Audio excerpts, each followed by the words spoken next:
So good morning and welcome to ILR for the summer of 2024. I didn't even say 1924, which sometimes I do. Um, anyway, we're delighted to have you here and delighted to have you for Adventures in Living. This course, Adventures in Living, was started way back in 2014. And it was started by Barbara Herbstman, who is no longer with us. She did die this year, but she started a really good thing, I think. And so we've been going strong since the summer of 2014. And we've actually done Adventures in Living every summer, except one, since then. We didn't have the course in 2020, and I'm sure you can all tell me why. We did make that up though. So we had one course in winter of 2021, followed closely by the summer of 2021. So we had two courses that year. Anyway, it's a long-standing course. And we've actually had over 60 people from both Oakhammock and Gainesville proper, all members of ILR. So this course is not just Oakhammock, it is part of the community also, which is, I think, good. The over 60 people, of whom I see many in the audience today, and I keep looking at, well, there's Alice right there, and there's John right in back, and Jim next to him, and there's Henry, and I'm sure there are more here. But I'm not going to take all morning doing that. Three of the people have had two-part presentations, and we do have Keith, who's sitting right over here, who did part one last year, and he's doing part two in a couple weeks here, 3 weeks, I think. But anyway, so that's always fun. We've also slotted in some down memory lane presentations, and we will have one of those this year too, so that's always fun. That's always fun. Now, another thing that we're always looking for volunteers to do the program. And I know many of you out there probably would love to do a program. It's a wonderful thing to do. Trust me, I haven't done one, of course. But I've heard a lot of feedback saying that it's really good to sort of look at your life up to this point as a whole. And also you get information which you can share with your family and with friends and anybody else that you'd like to share it with. So think of that. That's a high point, I think, of the people who have done the programs. So we are looking for volunteers, and you can come to me, go to Dick, Debbie, whom you'll meet in just a few minutes, you know, the receptionist downstairs, Kim, anybody, just say, I'm interested, and we get very excited about that. We're also looking for people who want to join our team, the facilitators. We're all getting a little long in the tooth, as they say, and we're looking for people to take our places. So if you'd like to do that, let any of us know, and we'll be happy. With that said, I'd like to introduce Debbie Dean, who will then introduce Jane. So thank you.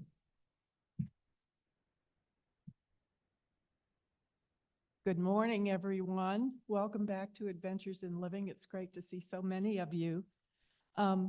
Jane Wood has lived at Oakhammock for about a year, and I have not gotten to know her personally, but I know from the information that I have that you're in for a treat.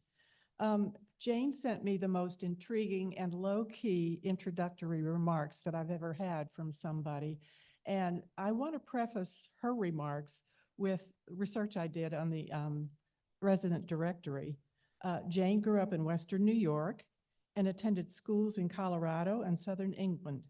At the University of Denver, listen to this, she did organic chemistry, biology, astronomy, and the philosophy of math. At Oxford University, she did archaeology, anthropology, and worked on an Iron Age dig.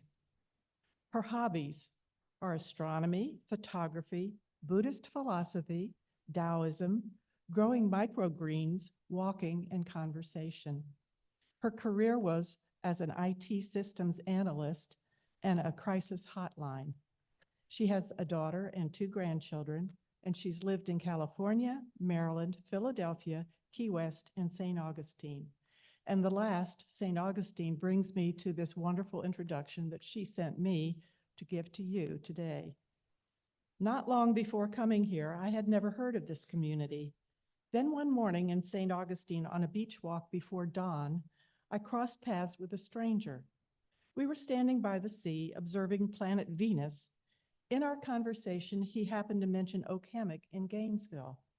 When he told me about the ILR that same morning, I called Oak Hammock, and days later, I was cruising the campus in a cart with Nicole. So here I am. Isn't that a wonderful low-key introduction for somebody who is so accomplished? So let's hear it from Jane.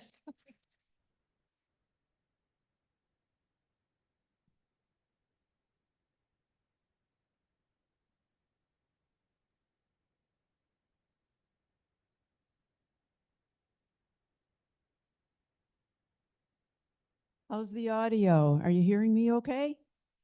Good? Well, that is good because I want you to hear when I say thank you. Thank you. And there's no slide. Oh, yeah. Hello. Hello, Andromeda. So thank you, Debbie Dean, our announcer, and Diane Haynes, our inspiration, gathering together all the presenters for this entire series. And Dick Martin, the man behind the camera, and much more. And, oh, are you back by the lights? How about raising the ones there so people can see? Ah, perfect. Then you can see when you get some beverages. And Julianne.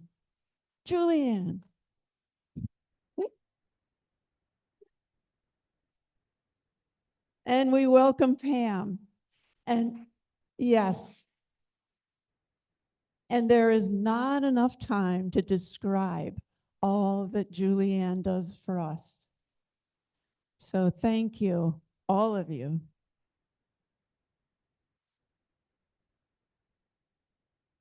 And I am happy to see you, all my friends here giving me moral support, because you know, this is way more people than I ever thought would be here. And the thing is, with this Adventures in Living series, I have totally enjoyed hearing your stories, because when someone tells me about their life and it comes from the heart, that is gold. And due to some coaxing of a few folks out there, maybe I can tell a little bit about my life as well. However, I have not been to Africa or created sculptures for Tiffany window displays, as some of you have described. Nevertheless, I humbly offer you the story of my little life in a great big universe. And I say little life because when you consider the span of time, right? I mean, we're talking about 13.8 billion years along the bottom there, starting with the Big Bang on the left, through cosmic inflation where everything expanded, through galaxy formation, including our Milky Way and our solar system, and our vulnerable little planet. When you consider those billions of years, what is our life but a flash of time between two eternities? And how lucky are we to be here. Well, I grew up near Buffalo, sometimes called the Queen City, which has developed nicely over the last few decades. But back then, the way I saw it, Buffalo had two really good things. It had the Albright Knox Art Gallery, and it had the road leading out of town. So when I was 18, I took the road. But way before then, things started up for me with a little sip of water. They started up for me with these two. These are my parents, Jean and Phil. And what do you think? Do you think they're in love? Yes. My dad was a prisoner of war in World War II for more than 2 years. He was captured by Rommel's troops in North Africa and held in various stalags and work commandos across Germany. And then, after those years, near the end of a 500-mile forced march, he was liberated. He wrote in his wartime log, "At last, recaptured by the USA and awaiting his flight out of Germany to come back home," he wrote, "Jeannie, here I come." Can you imagine the joy? So this is Jeannie. My mom was lovely and filled with goodness. She was the perfect mom. But turns out, this is the guy I followed around. My dad could be really tough, but he always told me the straight truth. And he was an adventurer, like the time in Canada when he wasn't catching any fish. So he put on his scuba tank and grabbed a regular old fishing pole like you use for trolling, and he dove to the bottom of Georgian Bay, where he sat on a rock and he fished. And he'd reel them in one at a time. And he'd take the fish off the hook, put it in the net beside him, which was tied to a rope up to his knees in the boat. He would tug twice, up went the fish, and down came an empty net. Yeah, and after a while, you know, catching all those fish, my dad grew thirsty. So he found a rock at the bottom of the bay, and he scratched the words, "Send down a beer." Put it in the net, tugged twice, up went the message, and down came a beer. He uncapped the bottle, put it to his mouth, but he had not considered the physics of the situation because, yeah, the water pressure, down deep where he was way higher than the pressure inside that bottle. So when he put the bottle to his mouth, the difference in pressure sucked his tongue straight into the bottle, and he couldn't pull it away, and he couldn't breathe because he couldn't put in his and he couldn't push to the top because he was too far down deep. So he figured they would find him at the bottom of Georgian Bay with a beer bottle dangling from his tongue. So what are you going to do? Okay, you guys are smart. Okay, we don't have much time. My dad is running out of air. Any ideas? Yes. Break the bottle. Keith, that is exactly what I would have done. Smash the bottle on the rock, equalize the pressure, and be done. I guess my dad didn't want to waste the beer. So he used physics. Instead, he shook the bottle until the pressure increased. His tongue shot out of the bottle, and a stream of beer gushed down his throat. So He took in some air. He finished the beer and he kept right on fishing. Okay, 2 years after I was born, along came my brother. And when he was younger than this picture, way younger, he had a pet boa constrictor named Benny. And he carried this 6-foot long snake dangling around his neck. Yeah, and when Benny grew hungry, Charlie and I would mosey on down to the local chicken farm. And when we walked in that office, Charlie with that snake hanging around his neck, we got immediate service. They'd holler out, "It's the kids with the snake." And very quickly out would come someone with a small white box, and inside would be a little yellow baby chicken. Yeah, Benny's lunch. Mhm. And Charlie grew up tall and thin. I mean, now when he stands up, oh, he looks like 6 o'clock, straight up and down. And my sister, she to this day shows up early for appointments, and so went her birth.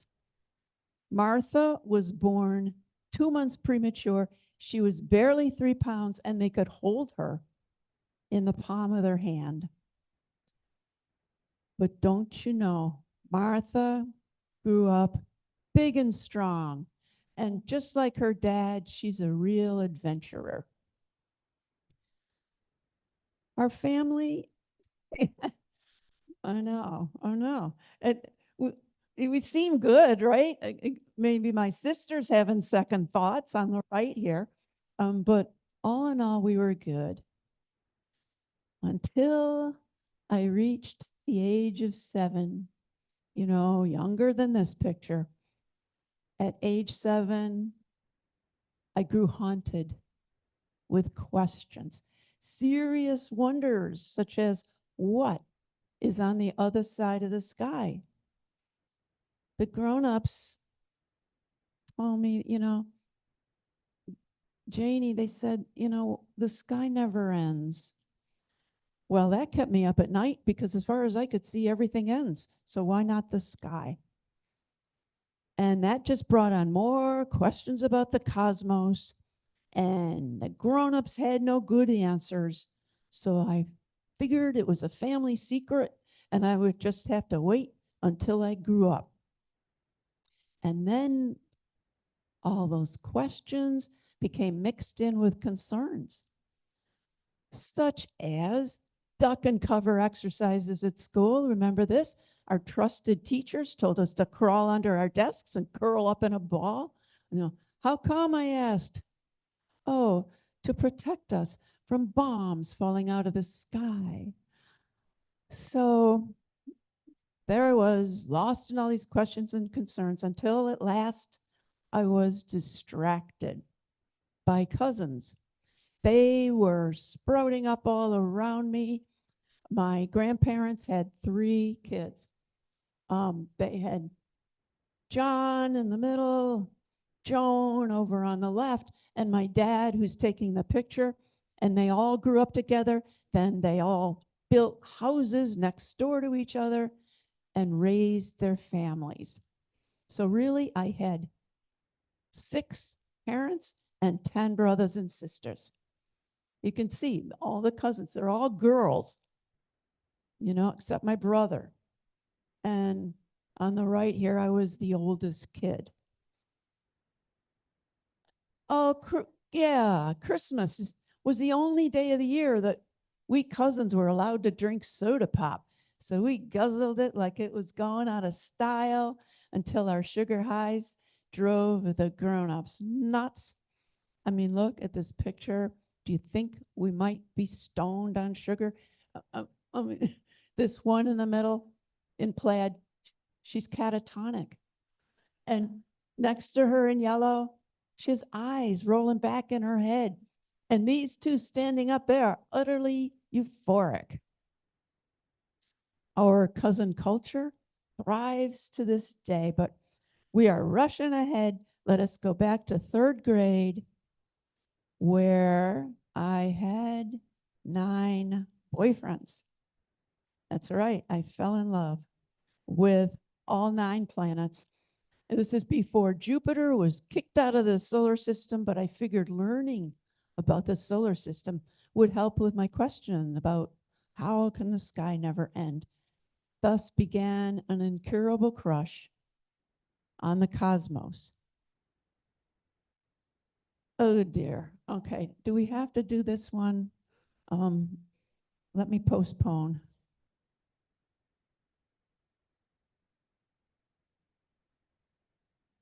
I don't know these people. This is just a random photograph to confess to you that I was slow to catch on to courtship. In 7th grade, a boy named Kurt gave me his ring, and my friend said, put it on a chain and string it around your neck, and that meant we were going steady, which in 7th grade meant that after school, Kurt and I ate popsicles together. And on the bus ride home, a girl named Janine would sit next to me and she'd say, oh, Jane, you are so lucky to have Kurt for a boyfriend. He's so cute. Well, growing up with all those girl cousins, I was shy with the boys. So I never invited Kurt over to the house. So one night, Kurt and his buddies snuck up the driveway to peek in our windows and see how we lived. They quickly realized they were at the wrong house. They were at my cousin's house. So they started down this wide path to my place, and they were quickly intercepted by chaos. My dad and my uncle being all crazy. My dad was riding the family pony bareback, and my uncle was driving a beat up old Amphicar with no top. And they were hooting and hollering like no tomorrow. So Kurt and his buddies barreled into the woods just in time to save their hides. But as you can imagine, next day at school, word got around about our eccentric cousinhood. And when word came to me about this trespass against my family, no problem. On the bus ride home, I sat next to Janine. I gently took her hand, opened her palm, and placed Kurt's ring within. I informed her that she's now going steady with Kurt, and she was delighted. Oh, yeah. So, okay, years passed and things happened. And as I mentioned, I took that road leading out of town and moved to Colorado to attend University of Denver. And then, some lesser time at Oxford University in England, Southern England, where in addition to courses on anthropology and archaeology, I worked on the Iron Age dig. This is our dig team. Now, what do you think? Do we look tired? Yes, that's because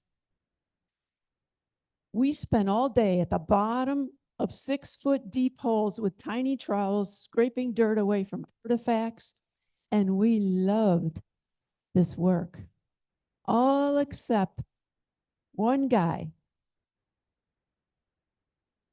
He wouldn't stay in his hole. They couldn't keep him down. Instead, he would just wander around the earth above us, reciting Shakespeare. And since I was his biggest fan, he spent hours at the top edge of my hole with his legs dangling down, and I would look up at the soles of his boots while he recited verse from the Bard. So, okay, after graduating, I figured it was time to put my education to good use. So I aspired to a career in card counting, in the game of blackjack. Phase one was learn computer programming, where I developed a computer application to simulate the game of blackjack. And then I, further tested and developed the card counting system. And then phase two, in the casinos, I was able to double my money every 24 hours of play. But, remember the old casinos, and maybe it's still like this. Above the blackjack table, the ceilings are made of black glass. Still, right? Okay. So behind that glass, the pit bosses watch the play. And when they missed my consistent winnings, they sent down the big guy. All right. How about, I'm going to switch them out. Good? That's okay. It's not red, but yeah, we can. Yeah? I don't know why it's. We don't want to go in and out. All right. If you guys need more, whoa, is that a little loud? Oh, wow. Yeah, you good? Here it is now. Okay. Well, still loud. All right. Okay, here we go. Better. And this is much better. It's not flipping out. Okay. You good? Okay. So yeah, they saw that, I was sliding all those chips into my lap. And that's when they sent down the big guy, who immediately removed me from the table, escorted me out of the casino, and told me never to return. Well, no problem. I just went to another casino. This was in Lake Tahoe. I went to another casino, but in the end, I was kicked out of every casino in Tahoe. So the gig was up. And then shortly after that, because there were other card counters, working the tables as well in other, like Vegas, there were more. And they changed the way they deal the game of blackjack, where instead of using one deck, they use 6 decks and they shuffle them, and then they shuffle again when they get halfway through the deck, and you cannot get a meaningful card count. So we card counters were out of business. So I aspired to another career in designing jewelry, handcrafted jewelry, mostly hand wrought. Some was made out of electronic parts, such as transistors, resistors, and my favorite, those pretty little diodes. So I accumulated inventory and sold to stores all around the San Francisco Bay Area. And around that time, Sarah, I married Bob. You can't talk about Sarah until I marry Bob, okay? I married Bob, and Bob and I, we had a dog, and the dog had a puppy. And only after that, Bob and I had a baby. This is little Sarah. She is still the light of my life. And you can see how the puppy kept my baby's noggin clean. Sarah was an uncommon child. Here she is. This is our play group on the right, on the end. That's on the periphery. Sarah's dancing to her own tune. And never mind bedtime stories. Oh no, Sarah wanted to read from the World Book Encyclopedia. Remember this? A separate book for every letter of the alphabet. And the S book was her favorite because we got to read about space and Saturn and the solar system and spaniels. A 2-page spread on every spaniel dog known to mankind. Wow. Sweet as it had been, in time, Bob and I began to drift. Bob was a visionary. And I am grateful to have hooked my star to his for that brief time we were together. And really, I mean, are we not all here now by the grace of all that came before? Right? Here's a little bit of what came before for me. My genealogy chart goes back to the 1400s, showing every relationship that had to happen for me to even have a chance to walk around this vulnerable little planet. As Monty Python sang in their Galaxy song, remember, when you're feeling very small and insecure, how amazingly unlikely is your birth. So as Bob and I continued to drift, Sarah and I left for a while, and with Bob's blessing, we rode Greyhound buses all around the Northwest US. And this was wonderful. Sarah's curiosity was beyond measure, and her patience, oh my. We spent days and days in Vancouver, British Columbia, at the Stanley Park Zoo. And we'd sit in front of those animals for hours. And our favorite space was this one that where these giant tortoises cohabitated with spider monkeys. And sometimes those little monkeys would hop atop one of those big guys, and the giant tortoise would just migrate slowly across the space. And Sarah and I would try to figure out, do you think they know about each other? Are they as different as those species are? I mean, are they connected? And it got me wondering, are we maybe not all connected, like some people say? Francis Thompson, back in the 1800s, wrote, near or far hiddenly to each other linked are, that thou canst not stir a flower without troubling a star. So when Bob and I parted,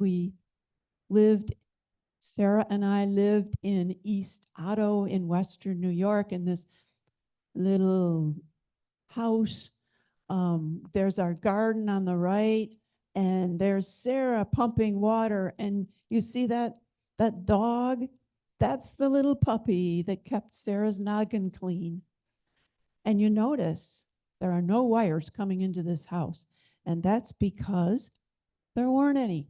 We heated and cooked on this old wood stove, sometimes without success, like here, where I'm supposed to be canning peaches and I'm distracted in the other room, and the pots are bubbling over, and the only being who knew that anything was cooking wrong was the dog. And in time, she would nudge me and I'd have to check it out. Oh yeah, so, when Bob was gone, when we finally parted, those old questions about the cosmos, they all came rolling back, especially this one about, are we connected, right? I mean, I investigated by making charts in human behavior, such as here, you can see following out of the top single box are 3 lines, and that's where I was looking at human fears, such as on the left, fear of loneliness, fear of death, and fear of the unknown supported by curiosity. Built the 3 boxes, building culture, traditions of faith, and science. And out of science, we had the 4 fundamental forces of the universe: the strong force, the weak force, the gravity, and the electromagnetic force, and on, and getting down into matter, that single box, and out of that, order and entropy. And at that point, I just dove headlong blind into particle physics, as much as my little brain could handle. And I don't remember much, but I do recall how lovely the names that particle physicists gave to the flavors of quarks. In purple there, you see up, down, charm, strange, top, and bottom. To me, this chart is poetry, rivaled only by the periodic table. But I never understood how something as beautiful as these particles in balance could be given such a boring name. They call this the standard model of elementary particles. So looking into these bosons, leptons, quarks, I had to just put it in context with the universe, and that brought on further questions about the universe, such as, are there multiple universes? And if the universe began with a big bang, how does it end? And so it goes. Trying to figure all this out, I was lost in questions and endless research and theories of my own going nowhere, just lost until I met Michael. How can you not love this guy, right? And don't you know, he loved me back. Michael lived life with outrageous joy. As Shakespeare says, with mirth and laughter, let all wrinkles come. So before meeting Michael, in those 14 years before, I lived in 28 places. With Michael, the gypsy checked out and a new tax-paying citizen was born, because guess what? With my experience in computer programming, with my card counting system, I was able to land a job in information technology where I helped design computer systems for this aging tangle of legacy systems. And I loved this work. And I grew deeper and deeper still until I finally realized, you know, maybe I'm not doing a lot to help the world. Of course, I kept the job, but I also worked the night shift on a crisis hotline where we took calls across the board, ranging from the feed we had coming in from the suicide prevention hotline. And then there were local calls too, such as the fellow who asked me, can you tell me where I can get parts to build a spaceship? Well, I just wanted to dive in and help him design his spaceship, because that's what I did at work, sort of. But we were taught in crisis training to follow the challenge to the source. So instead, I asked him, can you tell me what it is that makes you so much want to leave the planet? Meanwhile, Sarah married Keith. Yep, he wore this sometimes. And they had a daughter and a son, little Superman, who could tear apart buildings in a single bound. So there it was. There it was. Michael and I, Sarah and the kids, and so went nearly 40 years of bliss. Because we know when life is good, time flies like an arrow and fruit flies like a banana. So the kids grew, and in 2013, Michael and I moved to St. Augustine, right down the road here, right? We moved down from Philly, and we moved to enjoy the beach and that charming little town. But so 2 months after we moved in, Michael wasn't feeling well. There were lots of doctors and tons of tests. But in time, after a while, the chemo helped quite a bit. However, Michael lost all his hair. I mean, every last strand just gone. So by golly, though, we were happy. And around that time, in fact, during all that time, my dad came to live with us because he was 94. And as he says, he wasn't doing very well. So it was great having old Phil around. But he could never understand how, under the circumstances, Michael and I could be just laughing and carrying on, even through stage 4 lung cancer. And in time when Michael couldn't get out of bed, still, my dad would accuse us of being like a couple of school kids. He'd say, "What in the world do you two have to be laughing your fool heads about?" Well, I said, I guess, just nothing, I guess. But whatever it was, that attitude caused Michael to live way past his life expectancy, and the doctors were amazed. So, yeah, after Michael was gone, that left my dad and me and his darling little dog. And he came the first night he arrived at the house. He took me aside and he says, "Jane, I only need to stay 3 months." And I said, "Oh, okay. What are your plans after that?"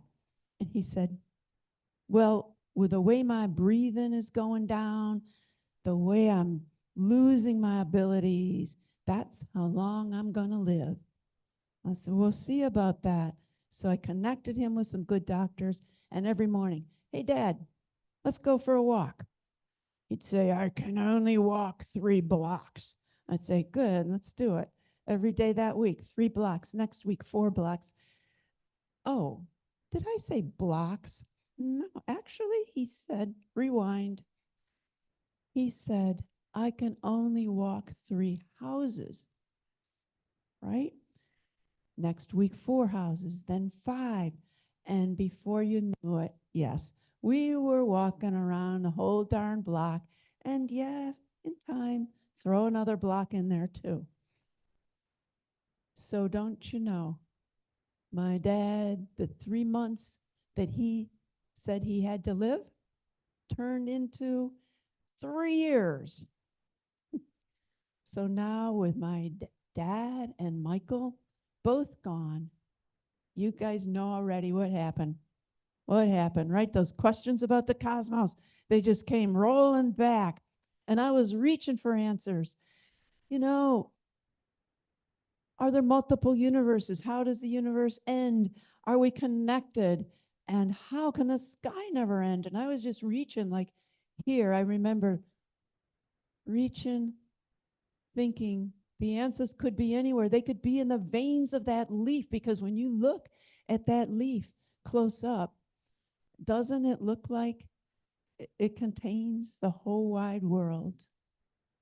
So with both my guys gone, I decided to consecrate my life to the darkness that follows losing people you love.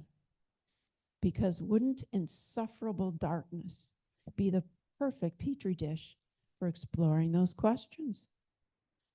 So there I was, darkness, and a whole lot of darkness, until there came to be a little bit of light, because there came to be some people in my life, such as here, friends. These are hanging out with friends.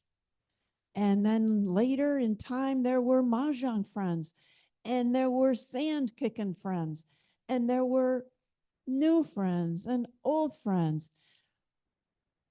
and there were creative musical friends, and there were causes to support, 5K runs.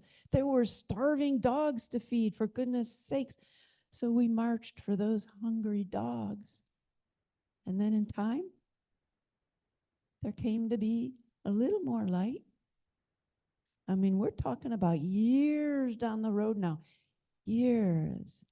So in time, yep, I fell in love with the beach. And upon the beach came dogs and a whole beach family. And we would meet in the morning before dawn, in the dark. And every morning, a brand new sunrise. And we watched rocket launches at dawn. And we found turtle tracks even before the Turtle Patrol had hit the sand. And, you know, some of you may recognize this one's called a false crawl, where Mama Turtle meandered up the sand, right? And at the top, she grew frightened by something and she scampered back to sea.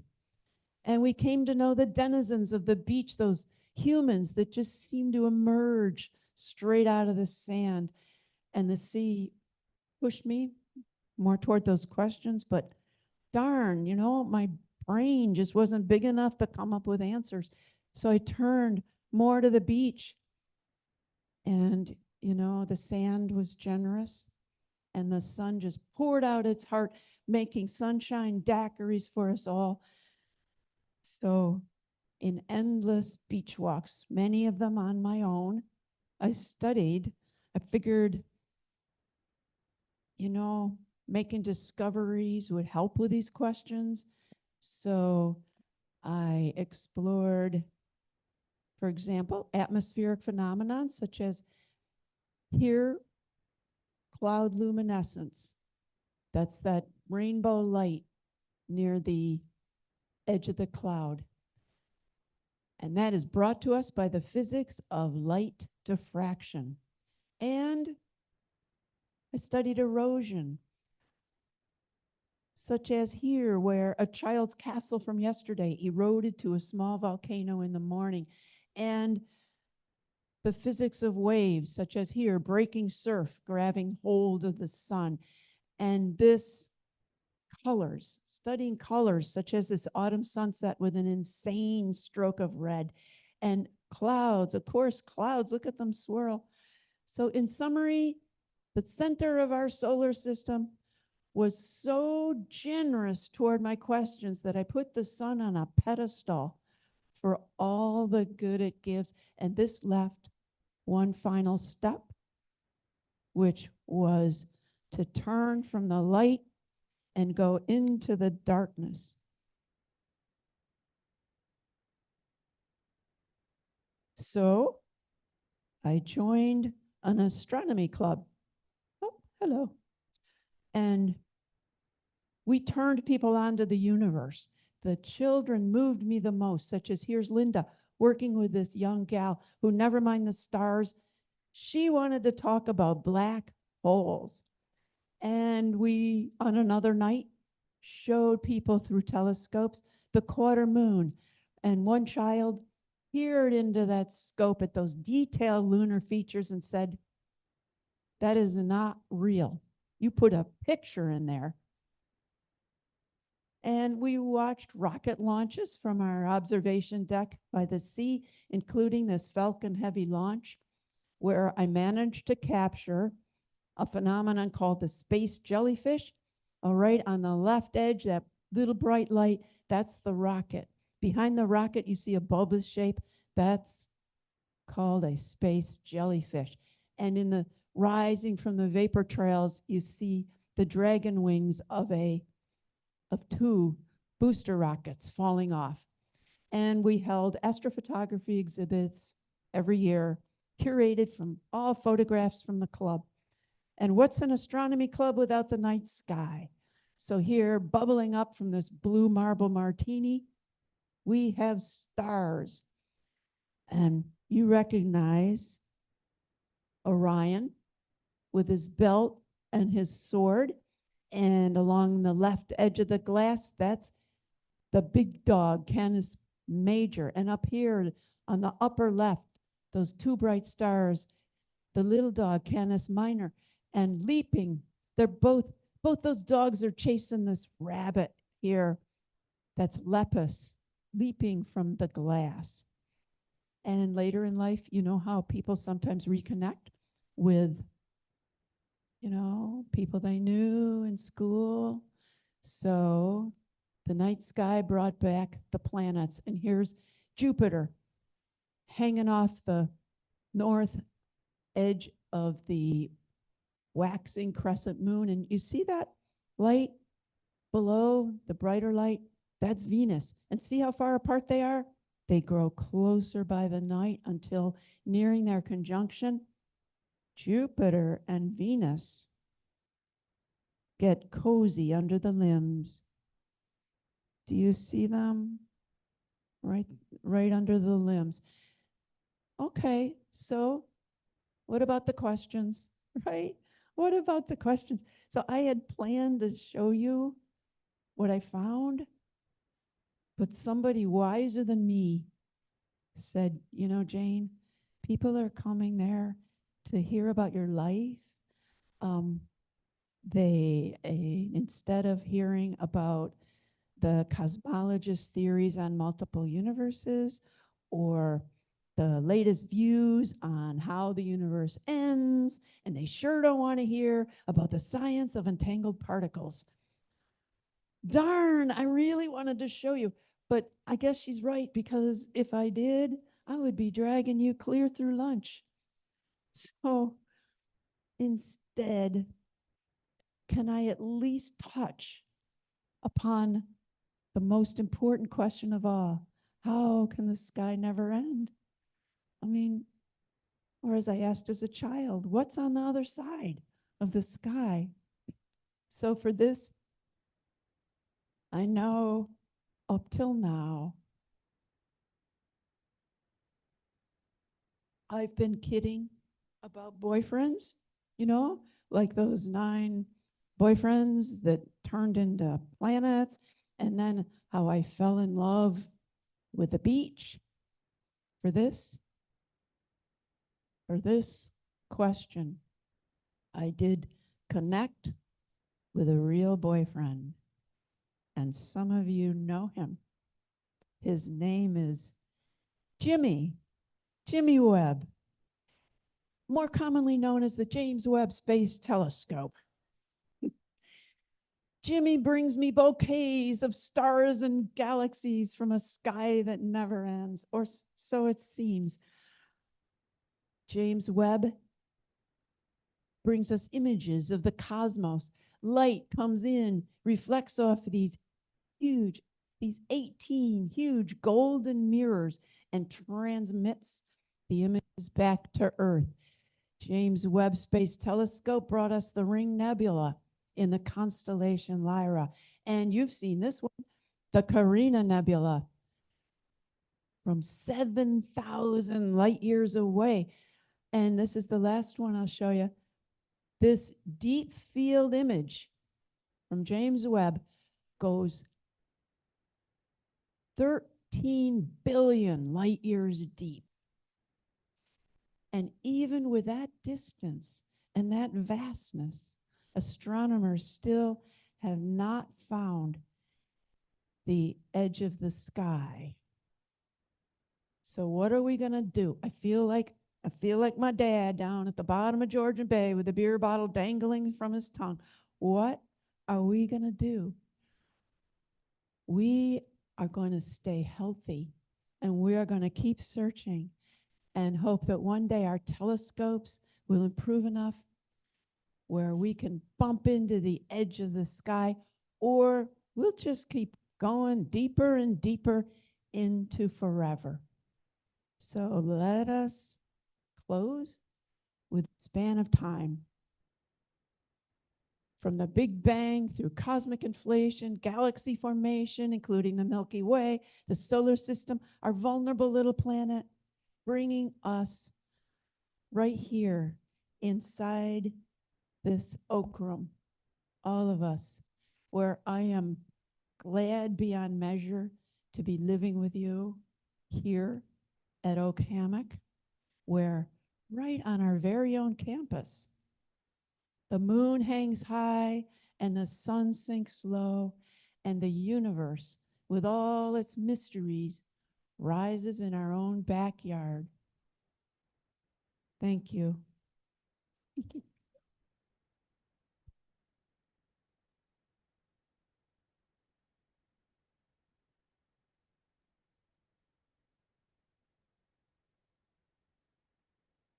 Thank you very much.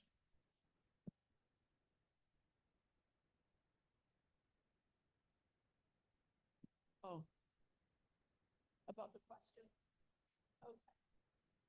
So, yeah, does anybody have any questions? Feel free. Yes, Keith.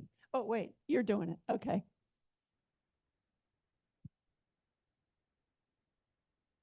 First of all, thank you. I cannot believe some of the photography. So my question is you mentioned or it was mentioned by Debbie, but when she introduced you that you had a background in photography, and so I wonder how many of those photos there was the spectacular photos, one with the martini glass and the sun just above it. Are those yours? Thank you, Keith, for saying that. Yes, I did not take the James Webb photos. And there was one of Omega Centauri, when I said a little bit of light, and another one of the Pleiades. I did not, those are NASA shots, but, and of course, the ones when I was younger, I didn't have a camera yet, but I did take the one you're mentioning, the Blue Marble Martini, and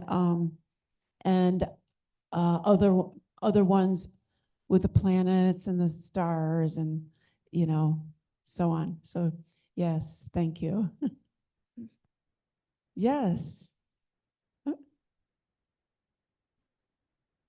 Jane, this was an absolute delight. And I'm very impressed with how you presented it and how inspiring it is. And I just want to mention that this I consider Act 1. There's going to be an Act 2. Oh, thank you.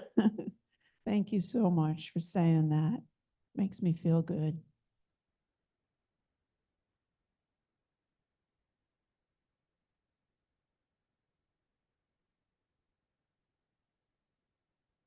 Questions?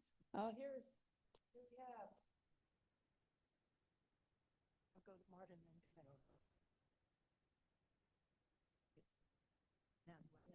No, no. Okay, just talking to, okay.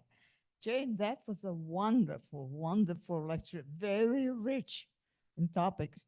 And it really could have been divided maybe in 3 or 4. Maybe we can have bits and pieces again.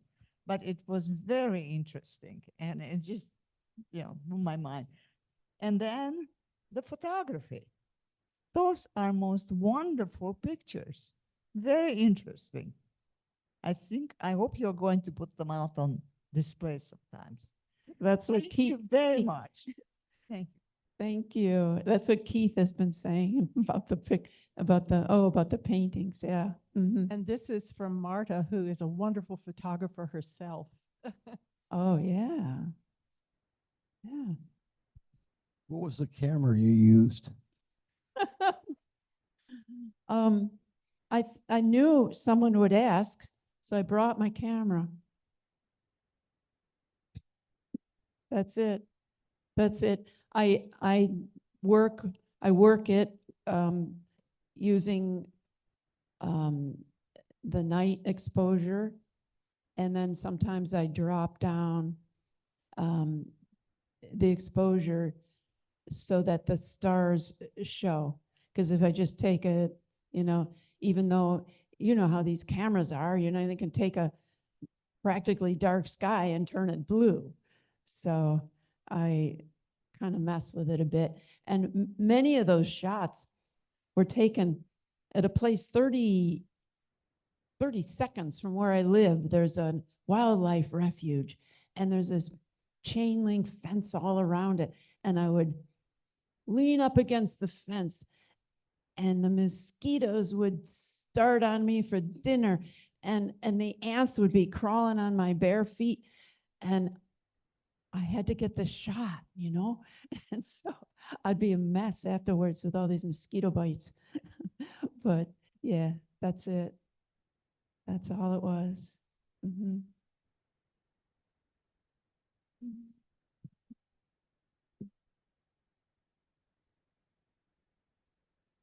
Thank you so much.